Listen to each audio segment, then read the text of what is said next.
Hey internets, so today is going to be another questions and answers video where I try to get through more of the questions and answers I went through for my 75k milestone, which by now I'm at 80k, but you know, it doesn't matter. I got a lot more questions than my previous milestone, which is kind of expected because, you know, if you have more subscribers, you have more viewers, which is a really nice thing, and I'm really appreciative of the fact that people are enjoying my content. But on the other hand, it also means that when you do a QA session, it means that there's almost too many questions to get through. And so I'd like to get through some of the questions that I think a lot of people would like to hear my answer on, which hopefully means that this video will end up being more interesting to watch, even if I don't answer your specific question. So you can also view this video as kind of a slightly more intermediate advanced Redpill knowledge dump. Also, there's no sponsor for this video. Generally, you don't sponsor QA and streaming content anyway. Again, it's kind of silly to do that. So instead, if you'd like to support me for this video, I have created some new simplified shirts on my merch store. These are some high quality but text-only versions of some of the shirts I've done in the past, and they're also slightly less expensive. So if you don't like graphic tees, but you do want just some general text tees, you can buy these shirts instead, and the profits go directly towards helping me continue to make content,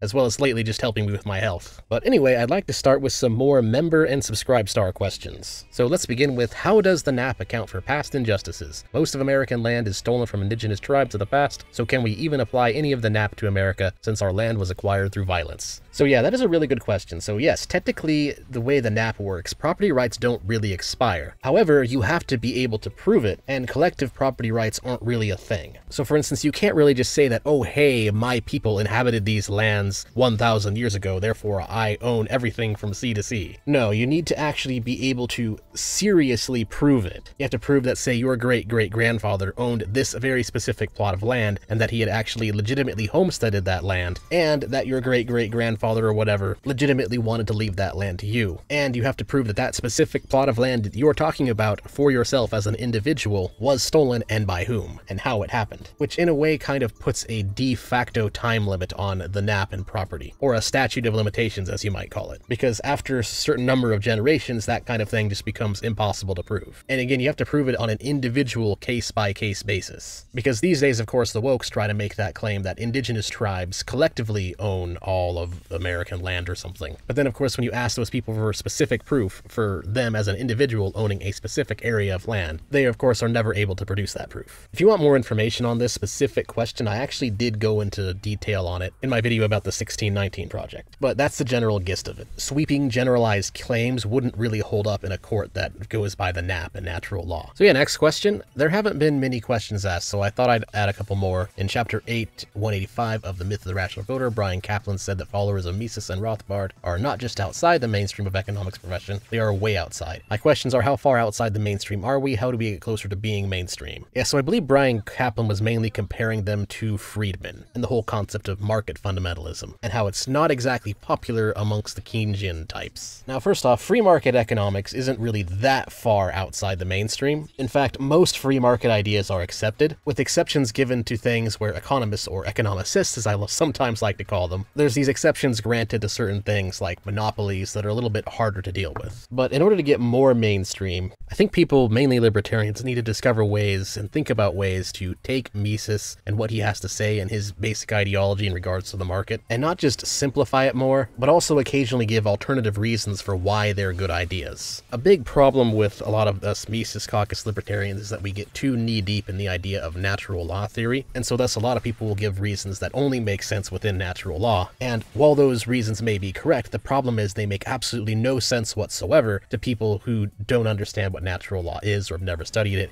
aka most of the population. You can kind of see the problem here. And so the Austrian school comes in and drops mad red pills and facts that just go completely over people's heads. And in this sense, Friedman is actually kind of correct. Friedmanites know that they can give consequentialist arguments for a more free market and a more libertarian society, because people understand those arguments. It's kind of the lies for children concept. Sometimes you have to teach people the wrong thing before they can learn the right thing. And I believe libertarians need to learn how to do that better. That's how we get closer to being mainstream, is we need to start talking the language that people understand. And that will then open the door for people to learn the more correct reason. But in terms of being outside the mainstream, the funny thing is we really aren't outside the mainstream that much. In fact, most economists accept a lot of basic Austrian school stuff. For instance, it's an accepted fact that the government is, by and large, overwhelmingly less efficient at getting tasks done in terms of what they spend and resources they use than the private free market is. It's just that a lot of mainstream economicists, again, don't want to push that to its logical conclusion. Anyways, next question. I've heard from a couple socialists that the coconut analogy has nothing to do with monopolies. It instead proves that all voluntary action is coercive. How should someone respond to this? Guess what? I'm gonna make a whole video on this one. And I mean pretty soon, as in not just gonna get put into my to-do list.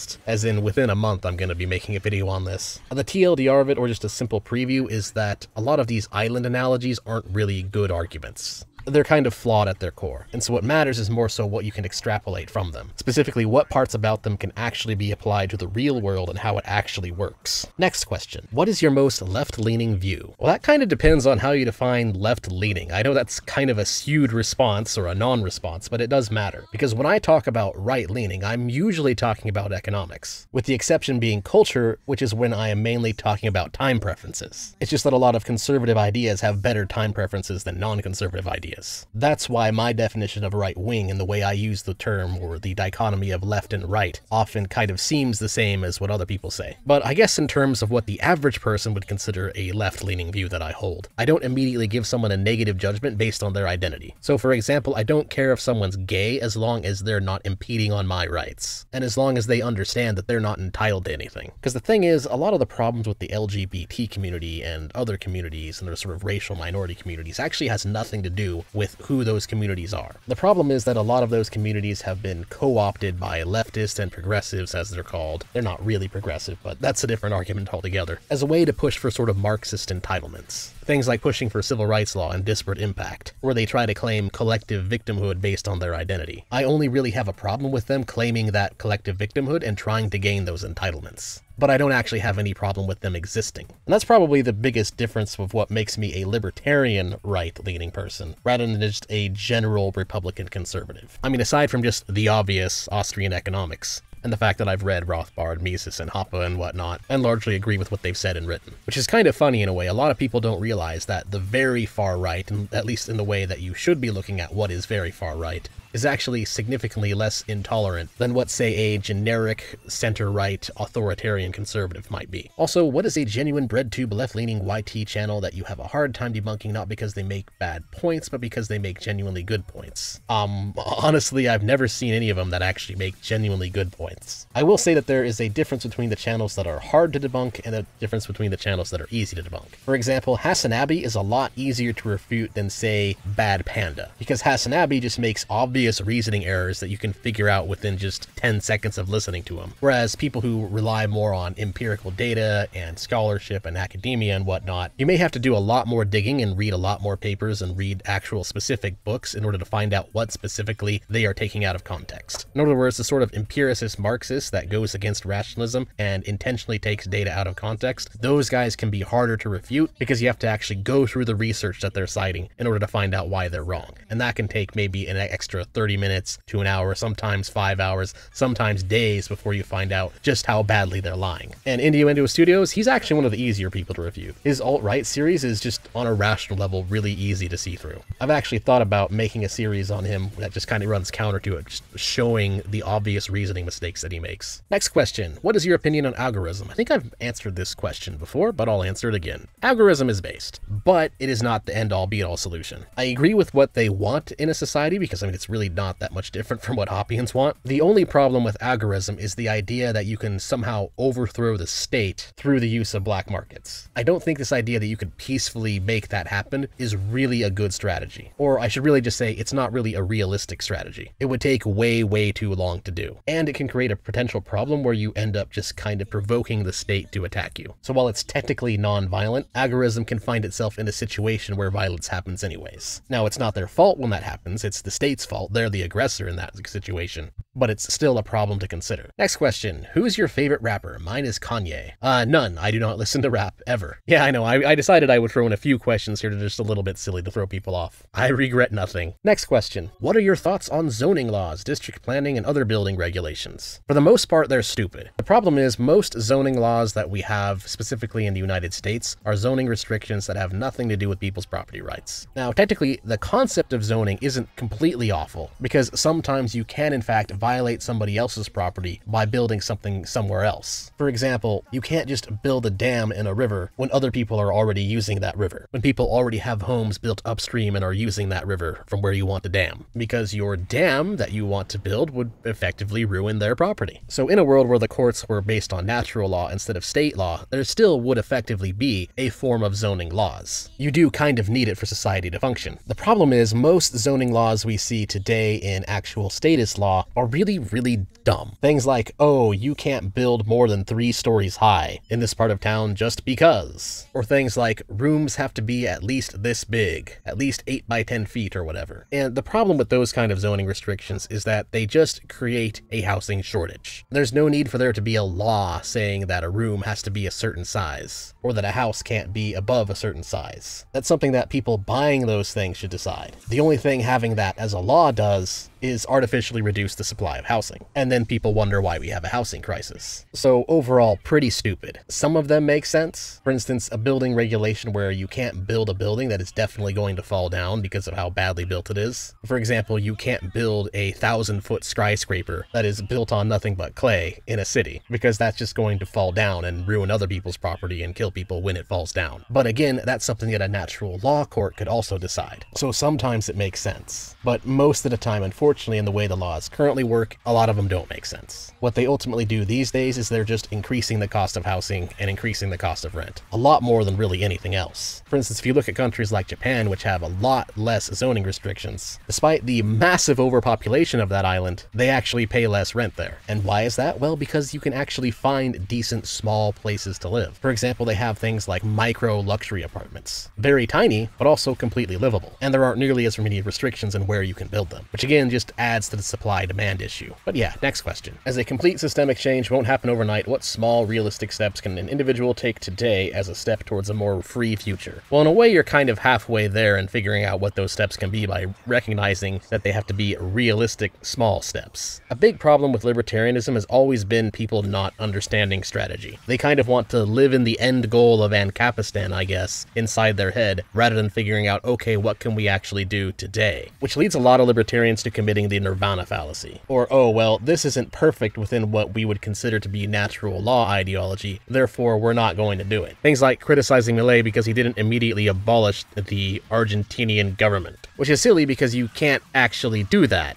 You have to work within the power structures that currently operate in the world as is. You have to play the game within the way that the rules have been set. Like, for example, if you're playing chess in a tournament and you believe that it's wrong to take people's queens, and nobody else agrees with that rule and the tournament starts, guess what? You're gonna lose. It doesn't matter if you're correct. You can give the most absolutely logically consistent reasoning ever for why chess should be changed and rebalanced so that you shouldn't be allowed to take people's queens. It's kind of silly. That'd be pretty amazing if you could actually do that, because that would be a really silly proposition to say you can't take people's queens. But let's say hypothetically you could give a very good reason for why the game could be rebalanced around that. The reality is, if nobody believes you and they start the tournament anyway, at that point the rules have been set and it doesn't matter. And so in terms of individual steps, I think you can probably take, I think right now the biggest problem is honestly just people not understanding the basics of free market economics and why they work. A big issue I occasionally see is some Republicans go the opposite route of the libertarian authoritarian spectrum. A few of them going sort of the unironic authoritarian Wignot route. And if you go into those spaces, you'll notice that a lot of those people don't understand free market economics at all. And they end up believing everything that leftists believe. The only difference is they blame the Jews instead of blaming the whites. And so in the short term, I actually think that debunking those lefty takes is a really good way of going about things. In a way, that's actually kind of why, or it's one of the reasons why at least I started my channel in the first place. Because the unfortunate reality is we've been seeing both liberals and conservatives in recent years falling for these sort of socialist takes. And so you end up with some people who are even conservatives believing that you can raise the minimum wage or increase welfare, or that universal health care funded by the government is a good idea towards fixing our current medical issues in the United States. And so there's a very big economic ignorance problem. And I think in the short run, libertarians should focus on that, while also not focusing on things that don't really matter. Things like going hard on open borders. Things like that are looking way into the future. That only makes sense once humans have evolved past democracy. Whereas trying to focus on that now is a #1 priority shows a serious lack of understanding of the power dynamics behind how the world currently operates, and what you can actually get away with. Next question. What is preventing Republicans from becoming more libertarian, and how can we fix it? Honestly, what I just said in the previous question. But in the issues specific to Republicans, I would also go a little bit hard on why being a war hawk and interventionist doesn't really work. For example, the one that a lot of them would understand, because just about everybody understands the basics of this history,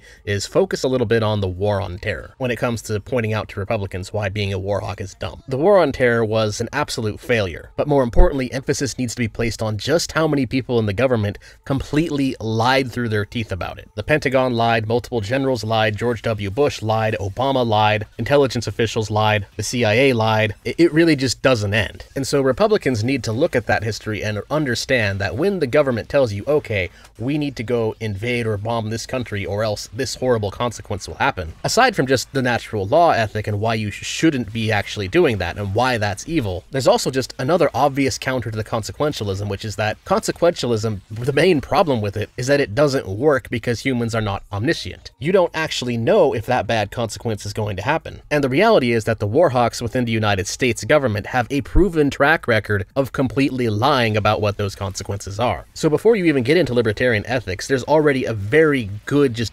basic rational reason to not trust the state when they talk about going to war. And if you look into what Julian Assange and WikiLeaks have said about war, they've tripled down on this. This is a historical norm. It's not just like the War on Terror is a one-off thing. No, this is a normal thing. Governments lie in order to go to war. Just about every single conflict that the West has been dragged into in the last 60 years or so has been based on lies, or at the very least some kind of exaggeration. And Republicans, especially the ones still trapped in the sort of neocon mindset, need to understand that. And that's of course just in addition to Republicans need to understand economics better. Seeing conservatives fall for socialist ideas and socialist policies is a problem. And so more people who've studied economics need to step up and find ways to explain to the average person how it actually works, because the public school has failed on this completely. I mean, because seriously, the public school system doesn't even teach people how to do basic self-financial management. Barely. Or the classes that do exist for it are based on how things worked 30 years ago. They either don't exist, either the coursework doesn't exist, or it's horribly outdated. And of course, for understanding macroeconomics, it doesn't exist, period. Or understanding the difference between free market and fair market and socialist market, also just completely missing from basic high school curriculum, or in some cases even missing from college curriculum. I mean, the fact that you can actually get a 4-year degree and not understand basic stuff like why printing money causes inflation. Basic stuff. Even an 8-year-old child can understand that one when it's explained to them, is absolutely pathetic. And honestly, I think more libertarian people on the libertarian right need to kind of do what I'm doing, because I can't do it alone, and that's delegitimizing certain leftist takes on the economy. We libertarians need to stop sitting in our Discord echo chambers and discussing free market ideas within each other and discussing natural law theory between each other. We need to actually go out and refute what the far left is saying, especially from an academic perspective. There is a lot of garbage research out there and a lot of propaganda that needs to be refuted. And as for Republicans and libertarians fusing, I mean, to some degree they kind of already are, simply because of how voting in the United States works. But as for agreeing on what needs to be done, well, that's probably never really going to happen unless the Republicans become more libertarian. But in a way, that's kind of what the strategy of the Mises Caucus is, which is funny because it's exactly the opposite of what RedTube thinks it is. RedTube seems to think that the purpose of the Mises Caucus is to move the Libertarian Party more far right, or as Voosh lied, Newtsify it.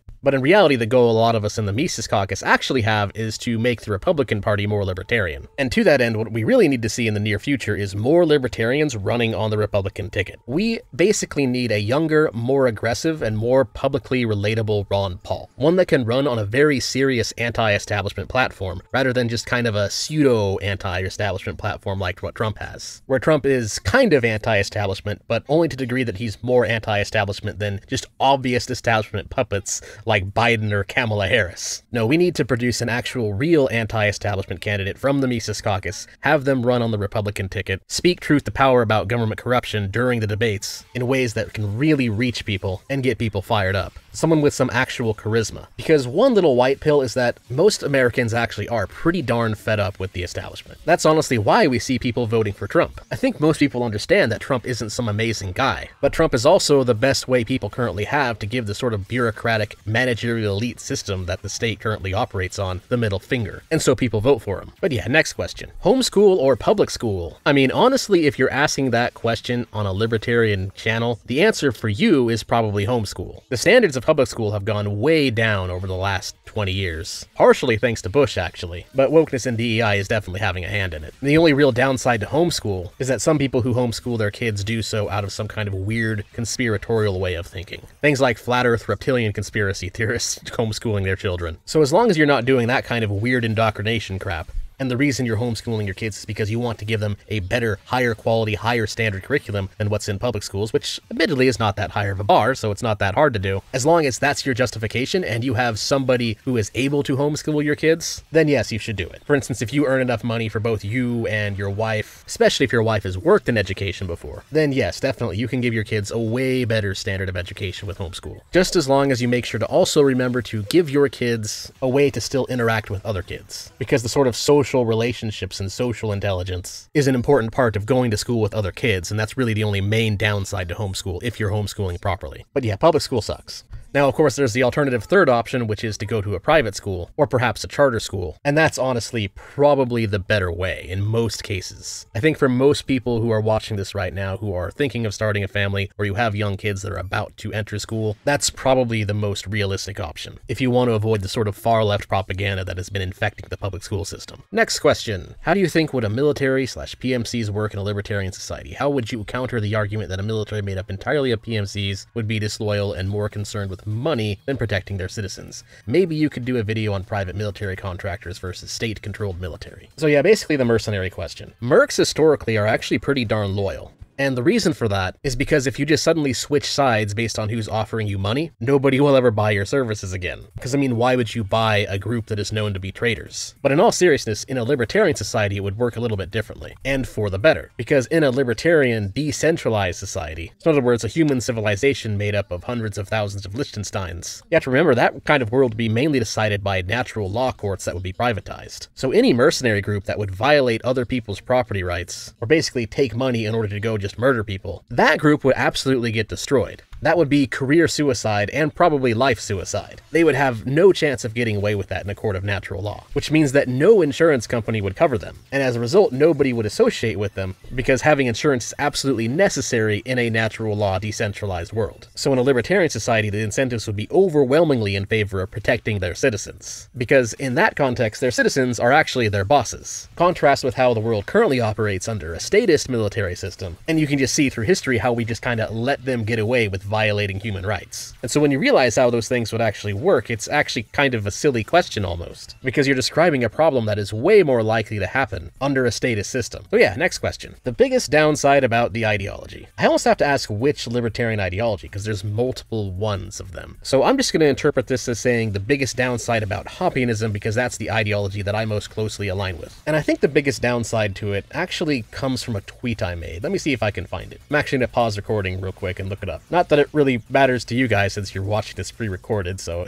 it's just going to show up as immediately finding it anyway. Okay, here it is. So brace yourself, this is probably going to be the biggest red pill of this video. And it comes from a response I made to someone known as Homath. Some of you may know this guy or not. He makes pretty good videos. His content is more focused on dating and psychology, whereas my content is more focused on politics. But we actually agree with each other on a lot of things. And he stated, the main problem with modern morals is that Western people have evolved to such a high level of consciousness, 6 on this chart, that they actually seriously care about the self-interests of competing groups, while those enemy groups remain at lower levels, usually 3, maybe 4 if we're lucky, meaning that they care only about winning, which means conquering, looting, raping, and killing everyone who's not themselves. This tactic, my interest good, your interest bad, works on people who have developed level 6 because they are still in first-tier consciousness, which means they believe I see things this way, therefore everyone must see things this way. And in response to that, I stated that a big problem is that the people at level 6, when exposed to level 7 reasoning, mistake it for the Wignot tier racism of lower levels. This causes the mid-witted elites to lose their minds and go cancel culture on those who would ordinarily be able to lead us out of this mess. Now, consciousness levels, for those of you who don't know, are sort of levels that humanity reaches in terms of development that allow us to think about the universe and think about how those of us in the universe see the universe. It's something that Homath talks a lot about. To make an extremely long explanation very short, at low levels you have people who are are only able to comprehend their own needs and their own desires and their own ways of life. At the medium levels, you're able to understand differences between groups, and then as you reach the higher levels, you're able to understand how everything works in combination with everything else. For instance, you start to understand how both individualism can work within society and still maintain order. And the issue with Western society is a lot of our intellectuals are indeed at level 6. Everyone's unique and we should all be allowed to be who we are. How can you tell someone else what to do? You're not them, so that's not fair. You can't judge people. You didn't live their life. So maybe if we all just hold hands together and sing Kumbaya, we will achieve world peace. Sound familiar to anybody? But then at level 7, this is where Hoppianism comes in, because Hoppianism is very largely centered around level 7. And that's when you start to realize that things aren't really that easy. People change, people's beliefs change, people are complex. It's where you start to recognize the need for universal principles ruling over subjective reality.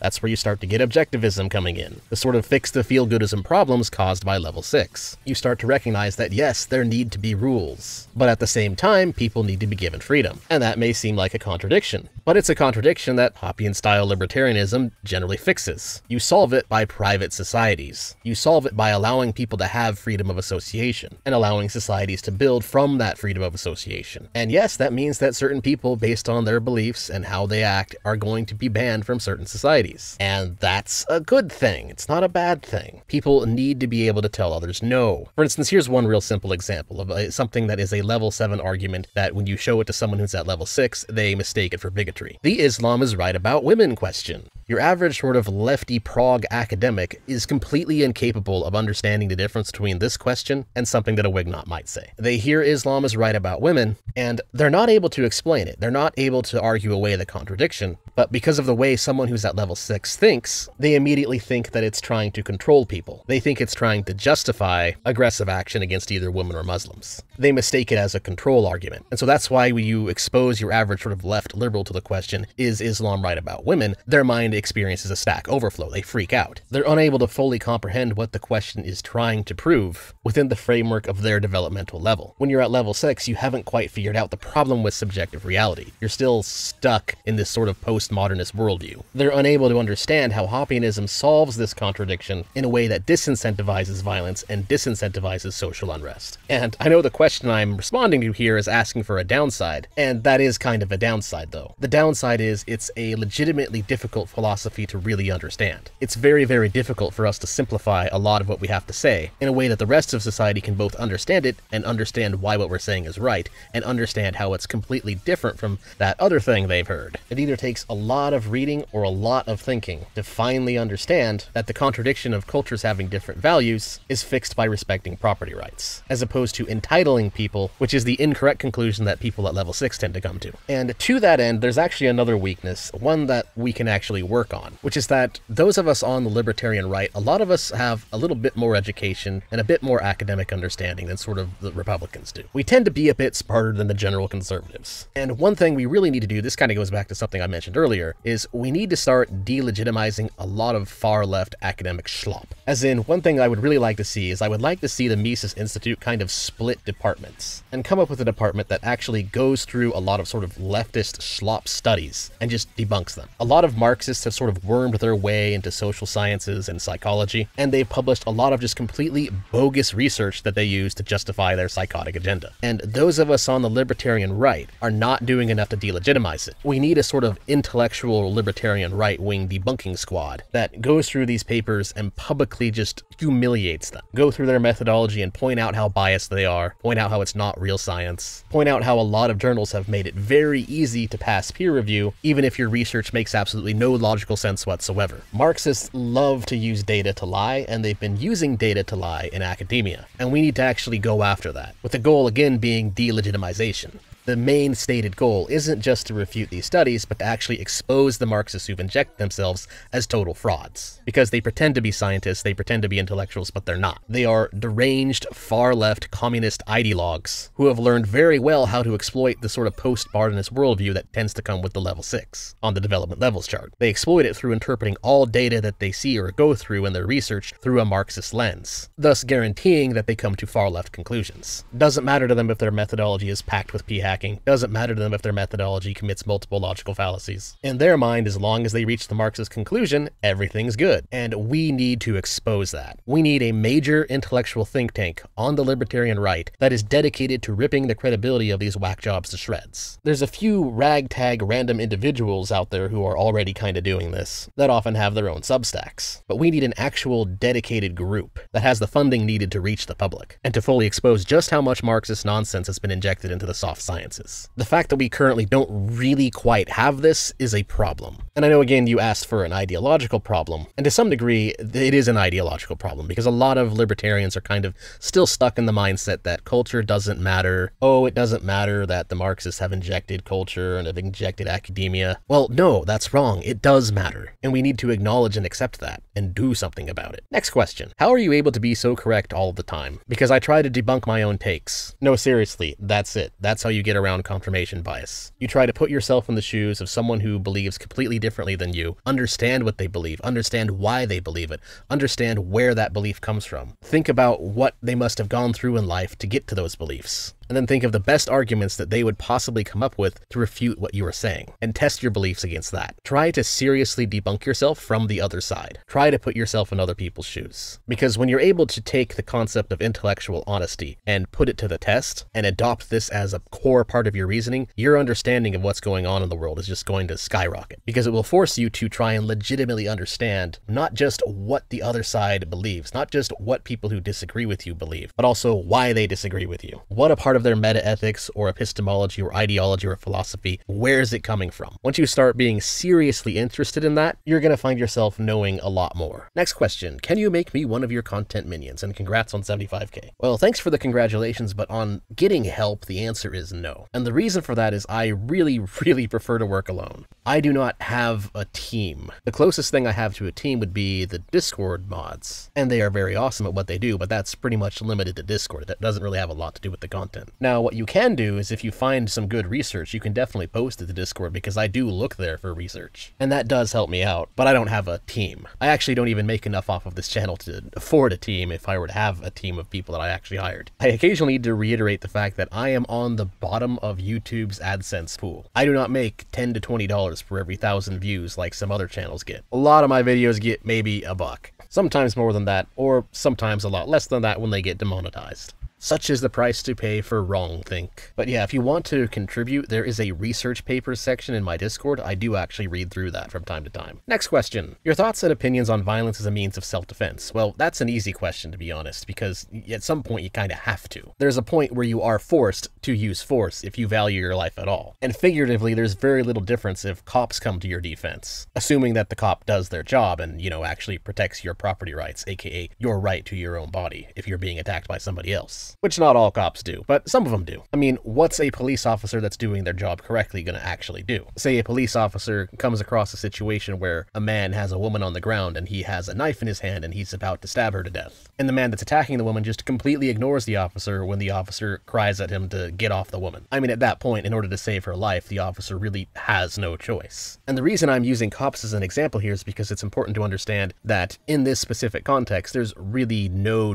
difference. Whether it's statist or not, you have to respond to force with force. A private cop or private defense force would find themselves in the exact same conundrum. The reality is at some point you have to pull your gun out in order to either defend your rights or the rights of those that you've sworn to protect. Whether you are a state police officer or a Nighthawk security guard, or if you're just you defending yourself or defending your family. But I think the more interesting one here is number 2. Is there such a thing as a limit on self-defense? And the answer to that is yes. The limit to self-defense is that you can only respond with a reasonable level of force. And I know that's not very specific, but when you think about it a bit more, it makes a bit more sense. So let me elaborate a bit. Imagine you live in Ancapistan and someone steps foot on your property. Do you get to launch a recreational McNuke at them? No, absolutely not. You always have to start with the least violent, least aggressive, least forceful way. Maybe they just didn't see your no trespassing sign, so you shout at them, get off my property. And a lot of people, probably 90% or so of people, yes, I just made that statistic up, deal with it, will probably just get off of your property by being asked. Because the thing is, they have their property as well. Their life is their property, not not your property. It doesn't become your property just because they stepped foot on your property. The second that happens, you have a dispute, and you have to find a way to peacefully resolve that dispute. And the question is who's in the right or the wrong. Now, because they've stepped foot on your property, they're the one that has to leave. So if they escalate the situation to violence, then you become eventually in the right to respond in turn. So for instance, if they step onto your property in the dead of night and they pull a gun on you, okay, yeah, now we're looking at something a bit more severe here. Now they've not just put your physical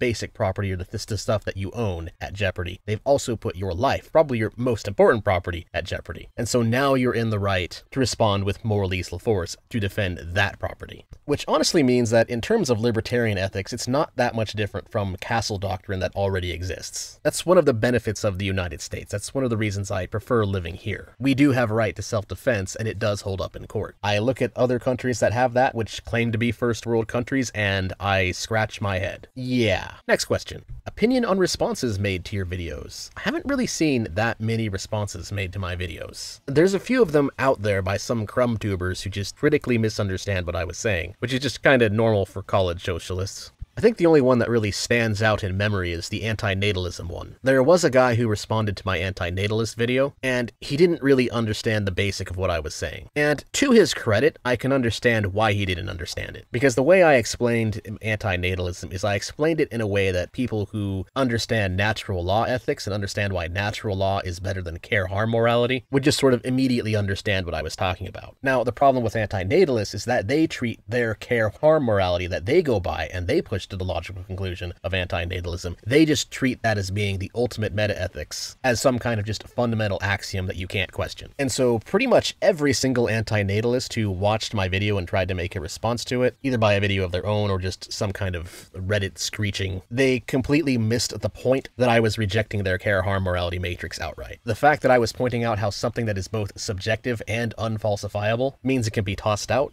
didn't just apply to anti-natalism, I was applying it to their morality system in general. The care-harm morality system has that problem as well. It's also subjective and unfalsifiable. And they take that to mean, oh, well, you are causing harm to someone by giving birth to them because they will experience harm in their life. And I'm pointing out that people who aren't born yet don't have property rights. And every single anti-natalist that seemed to watch my video just kind of didn't get that point. They didn't realize that I was actually attacking their ethical model as well. They didn't realize that I was effectively pointing out that, hey, by taking care-harm morality and treating it as the ultimate moral axiom for everything, you're effectively enslaving yourselves to future people, and then claiming that anybody else who doesn't also enslave themselves in this way is being evil, all because of this subjective, unfalsifiable harm, which you can't ask them about because they're not born and don't exist. Yeah, there's a lot of silly, weird contradictions you run into in terms of philosophy when you take a subjective morality system and put it as the top of your ethical model system. You end up believing in some really stupid things,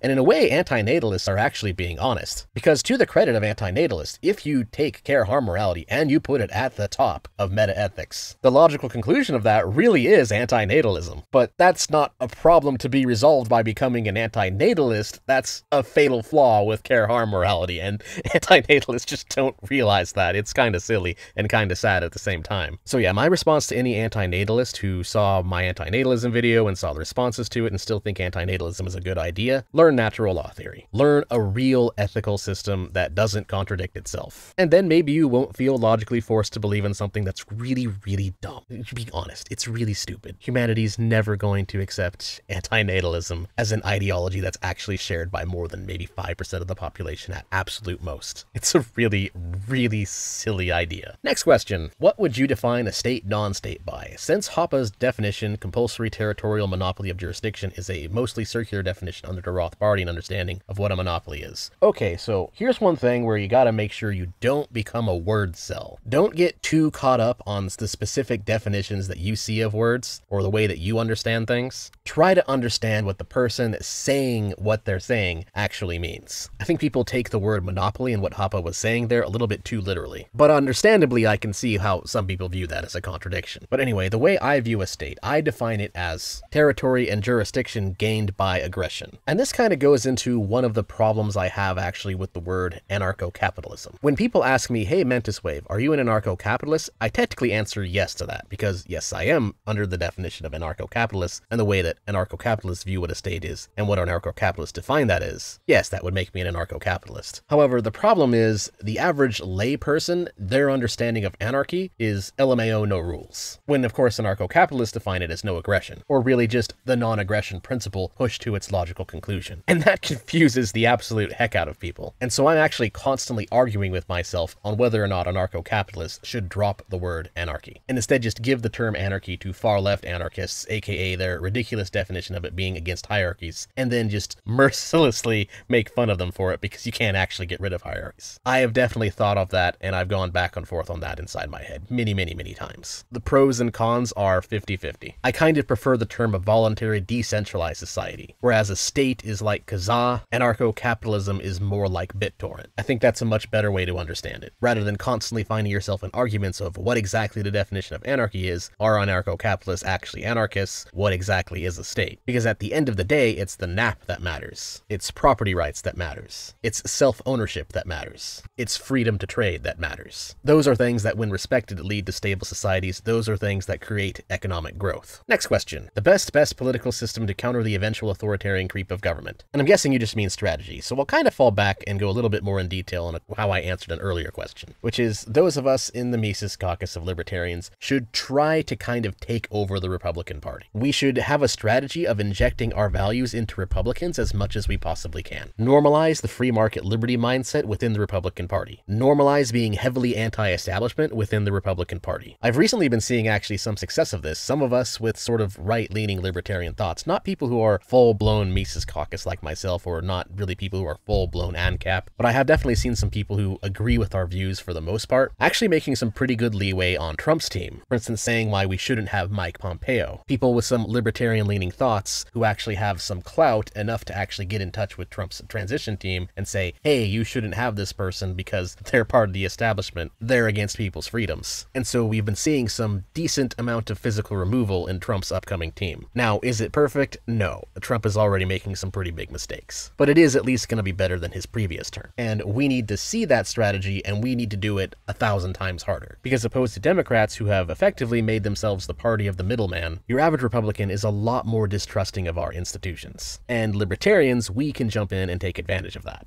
We can effectively provide them with libertarian solutions to those institutions, such as, abolishing them, rather than trying to drain the swamp by putting a different person in charge of some government agency. Abolish the government agency. That was actually my problem with Project 2025, is that the Heritage Foundation went through a whole bunch of government agencies and explained how they were currently non-functional and completely taken over by far-left whack jobs. Well, wait a minute, if they're not functional and taken over and actually working against our interests, then that's proof that we don't really need the agency, isn't it? At least it's proof that our society, or the society of the United States of America at least, would not actually just completely crumble without this agency in place. So why not just abolish it? The fact that we're getting along okay-ish without them is proof that we can, completely 100% be without them. That's how you actually drain the swamp. And I believe we have Republicans in a good position to actually explain that to them in a way that we can find agreement. And the next question, kind of related to this, what grassroots effort is most effective to make Republicans more committed to smaller budgets and smaller government? Honestly, just going over basic history with Republicans. Let's use one really recent. The Biden administration. The Biden administration brought forth the biggest budget ever and was effectively gave us big government answers and solutions to a whole load of problems. And where did it bring them? Well, it brought us to one of the most failed administrations we've ever seen. Biden's interventionist mindset has led to a failure in economics, it has led to a failure in the Fed, it has led to a failure in domestic policy, and it has completely failed in foreign policy as well. Because Biden's solution and the way that you think of things when you want a big budget and big government is the epitome of just throw money at it and maybe the problem will go the way you want it to go. So for instance, Biden's solution to the Gaza conflict or the Palestine question, throw infinite money at it. Has this created a ceasefire? No. Has this created peace? No. Because that's not how you create peace. You don't create peace by giving someone an infinite state budget of which everybody is aggressively forced to pay into. That's stupid. You have to draw lines somewhere. Same thing with the Ukrainian and Russian conflict, which is even stupider because Putin, for all of his problems, is a bit more reasonable than Palestine, or a bit more reasonable than Hamas. You can actually attempt to negotiate with Putin, but nope. Instead, the 2021 Russia-United States summit that Biden had with Putin went nowhere. Zero strategy to that negotiation at all. And of course, what happened less than a year after that? Oh, that's right, Russia invaded Ukraine. Wow. And what's Biden's solution to that? Throw money at the problem. Has it worked? No. You have to actually negotiate peace by giving the other side an ultimatum that you know they'll actually want to go for. But Biden is an authoritarian who doesn't actually know how to do that. He can only use economic interventionism and then sit back and scratch his head as to why the wars are continuing on. And we libertarians can very easily take Republicans and point to Biden and go,